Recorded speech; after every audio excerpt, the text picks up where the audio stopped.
Ito babaho. Forward ko siya kasi sa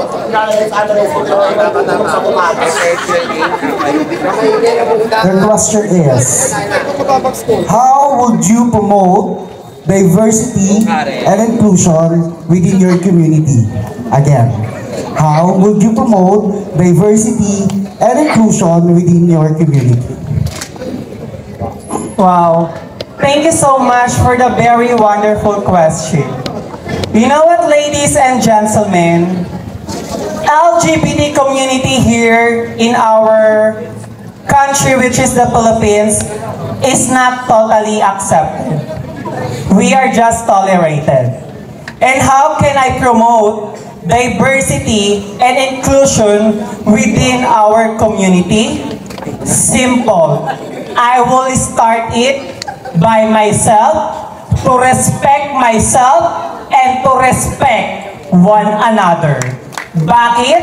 Dahil hindi po natin magpro-promote ang diversity or inclusivity dito sa ating mundo kung mismo sa ating mga sarili ay hindi natin kayang respetuhin ang tanggapin ang bawat isa. Lagi tayong umaangal, umahalhal na nanghihingi ng respeto sa ating kapwa. Pero ikaw tao, nirespeto mo ba ang sarili mo para respetuhin ka ng tinatawag nating kapwa? Lagi po nating tatandaan, huwag po tayong daing na hindi tayo nire-respeto at tinatanggap. Dahil ayon ay magmumula sa ating sarili. Dahil ang respeto, ang pinakamagandang bagay na maibibigay mo sa iyong sarili. At ayan din, ang pinakamagandang bagay na maibibigay sa iyo ng inyong kapwa. Dahil sabi nga nila, respect begets respect. Thank you. Thank you so much, candidate number 9, Ms. Karen Montesi. Lahat ng senior, no? Pick your question, then pamigay po kay sa magandang bilang. Here's your question, candidate number 7, Ms. Gigi Bakulan. What do you think is the biggest misconception people have about beauty queens? Sorry, beauty pageants. What do you think is the biggest misconception people have about beauty pageants? Please forward. Well, honestly, it's very relevant because we are indeed in a pageant right now. And for me, the biggest misconception people think about beauty pageants is just all about beauty. It's limited to beauty itself. Neither do they know that we are working really hard in order for us to voice out and help out our community. Honestly, ladies and gentlemen, panel board of judges, this specific pageants has its advocacy. And me personally, that's actually something that I would like to highlight in my speech. I'm actually currently working on personality development. Because honestly, one of the main reasons why we LGBT people are being discriminated, it's not because we are part of LGBT. Sometimes, it's because of how we talk, how we portray ourselves, and how we connect with other people. Personality development plays a very big role in order for us to be able to uplift not just ourselves, but also the community. And this beauty pageant is not limited in just swimsuit, national costume, casual wear. No, there is a purpose on why we're doing this. And that is in order for us to, of course, voice out our advocacy. Having said so, I would like to take this opportunity in order for you guys to understand that personality development is actually something that we should, exercise. Because in order for people to respect you, you should also look respectable. You should do your best in order for you to be able to gain that kind of respect that you deserve. Well, this is just a simple stage, but this simple stage can definitely go a very, very long way. We have social media there. We have bloggers in front of me, and they definitely also plays a big role in this beauty pageant. Simple as it seems, but this pageant can definitely go a very, very long way. Thank you. Thank you so much. Candidate number 7, Ms. Lucy Pakulan. Walang naging right na dito na tinatawag. The question is, how do you balance your personal and professional life? I repeat, how do you balance your personal and professional life? Lagyan mo ng... Sorry, tapos ng voice keep na. Saan? Ate Polo. 170. Thank you so much for this very interesting question. The question that was given to me is, how do I balance my personal and professional life? This is the best example of how I balance my personal life and professional life. Each candidate tonight joined this competition, not just only to win the money and the title. Now the question that was given to me is how I balance my personal life and professional life by connecting it in this pageant. Number one is that in my personal, I don't take it as a competitor. Each candidate, I don't let them feel that they are my competitors. Because first and foremost, the real competitors of mine is myself. As I always said, that the true battle of ourselves is within ourselves. So that's how I take this pageant personal. Now, how I take it professional. I take it professional if ever that I never win any pageant. I wholeheartedly accept it. Because I always believe that if tonight the stars will not align, I firmly believe that one day the stars will align to me. And that is the time that every one of us should learn from me. To learn how to clap to someone's victory. So if ever that I will never win tonight, I will take it professionally. I will clap for them. Because I believe that God has a perfect plan for me. That is the simplest and precise answer to the question. Thank you so much. Thank you so much, candidate number 8, Ms. Hart, ipamilis ka. Lapit siya, no? Una po, dahil pakibigay sa akin. Manahimik mo. Alright, your question is, Go, Ate JC. describe a charitable cause that is close to your heart and explain why it matters to you. Again, describe a charitable cause that is close to your heart and explain why it matters to you. Forward, please.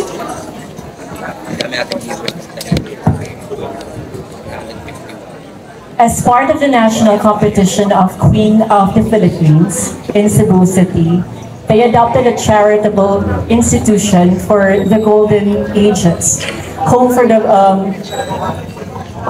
Golden Age. I grew up with my grandmother because I am a product of a broken family. And it is close to my heart because aging is a beautiful expression of life. Not all of us can go through ages just like them because the future is not promised. And it is very close to my heart because grandmothers are the pillars of our core being. And we should always protect and nurture the love of our grandparents because if not for them, we would not be here. Our parents become who they are because of our grandparents. And it's very unfortunate that these charitable houses, you can see older people left by their family. You can see older people with diseases. Their family gave up on them.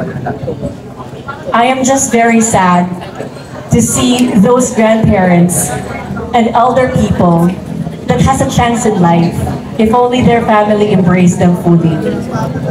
Now, it is very close to my heart as a charity because you cannot always identify a family based on bloodline. You can always find family to the people around you, even the strangers. And just like the house for the older people, I can relate to them as an LGBT member. We are always discriminated and left out by the society. The feeling of being left out is not different from being old or from being hopeless. Our own family neglects us. Our own family left us. And now I found a family within the Alcantaras. And then again, we cannot identify family based on only our blood. At the same time, we must encourage everyone to treat each other as a family, no matter where we came from, no matter who we are and what we can be. Because at the end of the day, underneath this color of skin, whether you're a white, brown, morena, runs the same color of blood, which is red. And that speaks that we are all family. Thank you. Thank you so much, Ms. Jason Ramos. And now your question would be, what role do you think education plays in shaping a person's character? Again, what role do you think education plays in shaping a person's character? Please move forward.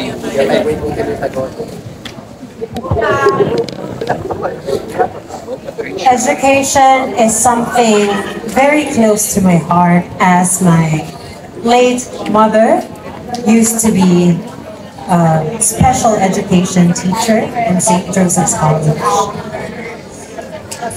When I was young, my mom always told me, Pat, mag-aral ka ng mabuti dahil wala akong ipapamana sa'yo, kundi ang maganda at high quality na education. Kaya sinikap niya na magtrabaho na maigi sa private school. Kami magkakapatid, nakatapos kami ng pag-aaral lahat sa magagandang universities and school, Catholic schools, and it plays a very vital role in someone's character, because once a person is educated, that person will be well-rounded. He will have compassion and a better understanding of life in general. Because not all lessons in life can be learned through school or through books or education. Some of them we gain through experience in life. And by going to school every day, we have these experiences that we face. We face struggles and disappointments, and from that, we learn. And that molds our character. And education plays a vital role for someone because it's a holistic approach for each and every one of us. That's why education is very important. So, to all the kids or the youth who is currently watching us tonight, please study very hard. Because minsan ka lang magiging estudyante. Make sure that you make it on top of your class and make your parents proud. Dahil sa panahon ngayon, hindi biro ang gastusin, hindi madali ang magpaaral. Isipin nyo na lang na ang ginagawa nyo, na pag-aaral nyo ay para sa inyo rin. Kapag meron kayong diploma, mas malayo ang mararating nyo. At education is simply a very important factor, not just in our economy, but for our own well-being. Thank you. Thank you so much, Ms. Patricia Payumo.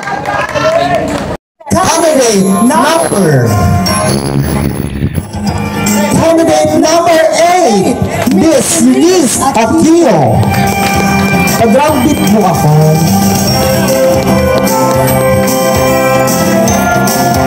DJ, pag-round beat ako.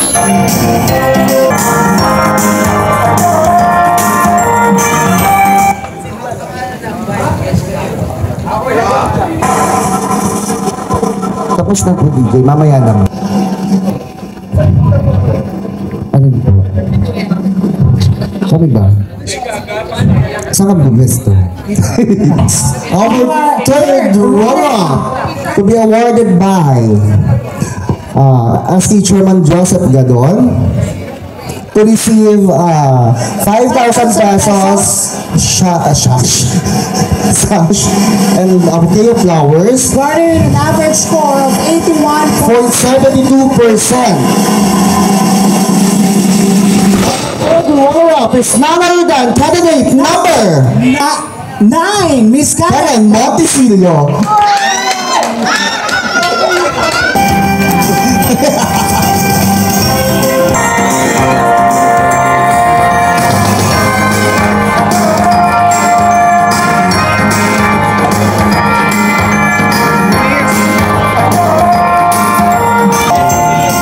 Our second runner-up to receive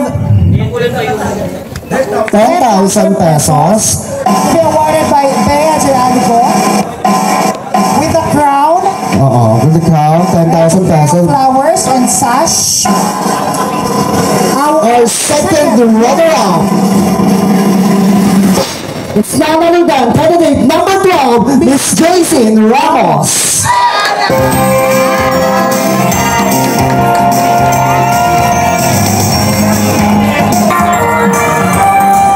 So ang tatawagin natin ay si Miss Queen of Sampaloc. 2024. Sash, a crown, and a bouquet of flowers. And our Our Queen of Sampaloc will receive 20,000 pesos, sash, crown, and bouquet of flowers. First runner-up to be awarded by Roy Gonza.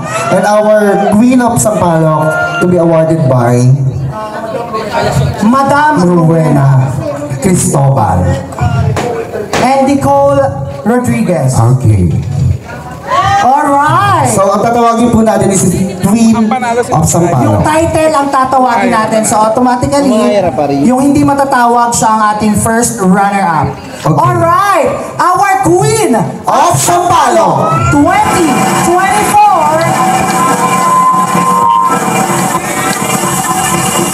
Ayan. Thank you nga po pala. Maraming salamat po sa pamulaan ng Barangay 486. Sa pamumuno po ng ating butihing Chairman Andy Gomez. Sa po na kanyang mga kagawad, Secretary Treasurer, SK Chairman and Council. Maraming salamat po. And our Queen of Sampaloc 2024 is none other than candidate number 7, Miss Casey Paculan. And our first runner-up is Miss Patricia Payumo. Thank you so much! Dito tayo.